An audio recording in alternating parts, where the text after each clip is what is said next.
오늘도 새벽 예배를 드리게 하신 하나님께 감사와 찬송과 영광을 올려드립니다. 우리 다 함께 사도신경으로 신앙 고백하신 후에 찬송가 288장을 부르신 후 고린도전서 15장의 말씀을 읽으신 다음 오늘 말씀을 듣겠습니다. 고린도전서 15장은 부활장으로 알려져 있습니다. 사도 바울은 부활장에서 그리스도의 부활을 설명하면서 자신은 이렇게 쓰임받았다, 자신은 이렇게 구원받았다, 이 모든 것이 하나님의 은혜임을 고백하고 있습니다. 감사라고 하는 말은 은혜라는 말과 같은 뜻을 가지고 있습니다. 감사는 은혜에 대해서 말하는 것이며, 감사하는 자라고 할 때에 은혜를 받은 자라고 하는 의미를 가지고 있습니다. 따라서 은혜를 받아야만 감사할 수 있고, 감사하는 사람은 은혜를 받은 자라고 하는 그러한 귀한 뜻이 있음을 우리는 알아야 합니다. 어느 캐나다의 한 장로님께서 대표 기도를 하셨는데 성도들이 은혜를 받았습니다. 기도의 내용은, 하나님, 우리가 지금까지 이렇게 나와서 예배드리는 것을 너무나 당연하게 생각했습니다. 내 옆에 아내가 있고 자식들이 있고 내 옆에 남편이 있는 우리의 삶을 너무나 당연하게 생각했습니다. 그러한 내용이었습니다. 우리가 당연하게 생각하는 것이 은혜가 되고 감사가 되어야 합니다.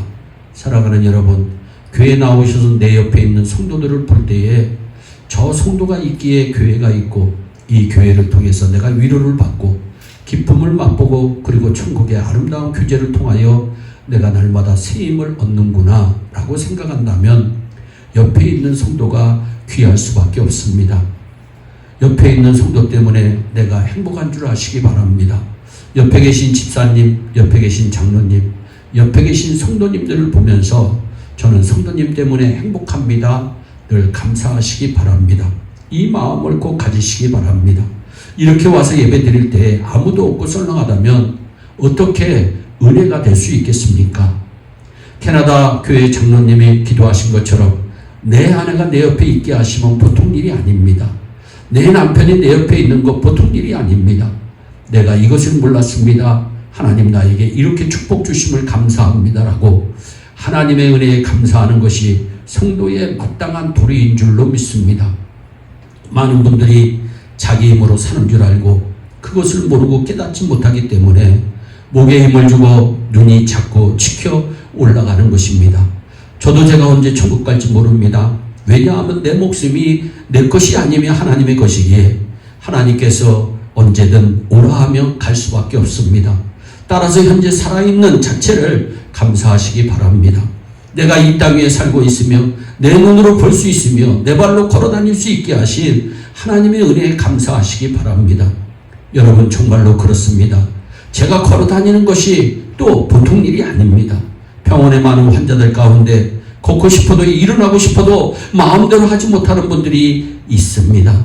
때로는 장애우들이 휠체어를 타고 다니는 것을 보면서 자기 몸을 마음대로 가르지 못하는 것을 볼 때에 두 발로 마음대로 다닐 수 있는 일이 보통 일이 아님을 깨닫습니다. 우리가 모든 것을 감사할 뿐만 아니라 우리가 힘들고 어려울 때에도 감사를 배우는 기회로 아셔야 합니다. 사도 바울처럼 내가 나 된 것은 오직 하나님의 은혜로 된 것이다 고백하는 마음이 있어야 합니다.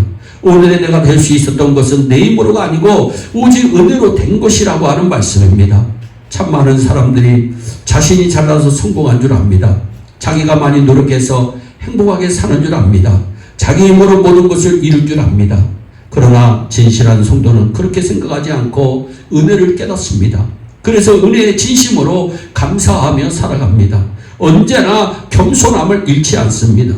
사도 바울은 예수님을 만나기 전에 교회를 핍박하고 성도를 못 살게 굴었던 분이십니다. 그렇지만 예수님은 과거를 묻지 않았습니다.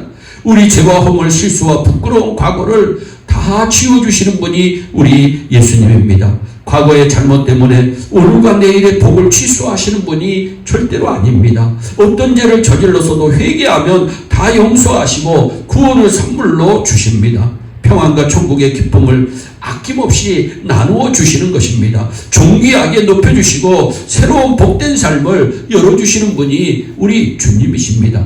사도 바울은 자신은 죄가 너무 많아서 안 된다고 생각했는데 하나님께서 문제 삼지 않으시고 사도로 부르시니 은혜라고 고백하고 있습니다. 여러분, 예수님의 손에 붙잡혀 가치 있게 쓰임받는 사람이 되기를 축복합니다. 많은 영혼을 구원하는 일에 쓰임받게 되기를 바랍니다. 많은 영혼의 성장을 돕게 되기를 바랍니다. 한 사람이라도 제자를 삼아 잘 양육하여 일꾼으로 세우는 일에 쓰임받기를 바랍니다. 사람들의 상처를 싸매고 가정을 회복시키는 일에 귀하게 쓰임받기를 바랍니다. 교회를 견고하게 세우는 일에 쓰임받기를 바랍니다. 중보기도를 통하여 사람들을 효과적으로 돕는 일에 쓰임받기를 바랍니다. 그 외에 받은 은사와 사명에 따라 여러분들이 하나님의 나라를 세워가는 일에 아름답게 쓰임받기를 축복합니다. 사랑하는 여러분, 우리가 하나님의 은혜를 많이 받고 사는데 기뻐할 줄 모른다면, 행복할 줄도 모른다면 얼마나 우리 하나님께서 답답하게 생각하실까요? 은혜를 은혜로 느끼지 못하는 것 얼마나 불행한 일일까요? 사도 바울은 빌립보서 2장에서 말하기를 내가 나를 관제로 드릴지라도 기뻐한다. 은혜를 깨닫고 충만하니까 하나님을 위해서라면 이대로 피를 흘리고 죽어도 좋다고 나는 행복하다 감격하며 고백하고 있는 사도 바울의 그 귀한 고백, 그 귀한 마음이 우리들의 고백과 우리들의 마음이 되기를 바랍니다. 사랑하는 여러분, 다윗과 사울이 무엇이 다르다고 생각하나요?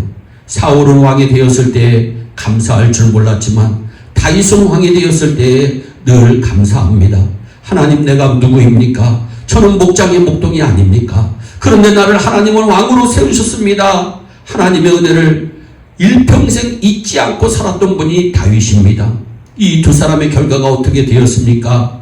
다윗은 늙고 부하고 존귀하다가 죽었다고 성경은 기록하고 있습니다. 마지막이 참 좋았습니다. 그러나 사울은 전쟁터에서 비참하게 자기 칼에 죽었습니다. 마지막이 비참했습니다. 인생은 처음이 좋아야 하지만 마지막이 더 좋아야 합니다. 하나님의 은혜를 알고 감사할 줄 아는 자와 감사할 줄 모르는 자의 차이라고 저는 믿습니다. 감사는 하나님 앞에서 성도의 최고의 은혜입니다. 감사는 축복의 통로입니다. 하나님의 은혜에 감사하다가 모든 일이 잘 되고 마지막에도 잘 되는 복이 임하기를 주 예수 그리스도의 이름으로 축원합니다. 기도하겠습니다. 사랑의 하나님 아버지, 우리 예일의 성도들에게 오늘도 큰 은혜를 베풀어 주신 것 감사합니다. 하나님, 은혜를 아는 사람은 감사하는 사람임을 깨닫습니다. 우리 예일에 온 성도들이 하나님께 감사하게 하시고 가족들에게 감사하게 하시고 이웃에 감사하게 하시고 나라와 민족에 감사하는 귀한 마음 갖고 감사하는 삶이 이루어질 수 있도록 주여 은혜를 베풀어 주옵소서. 감사하옵고 예수님의 이름으로 기도하옵나이다. 아멘. 우리 주기도문으로 예배를 마치시고 각자 개인 기도하신 후에 오늘도 주 안에서 승리하는 복된 하루 되시기를 바랍니다. 감사합니다.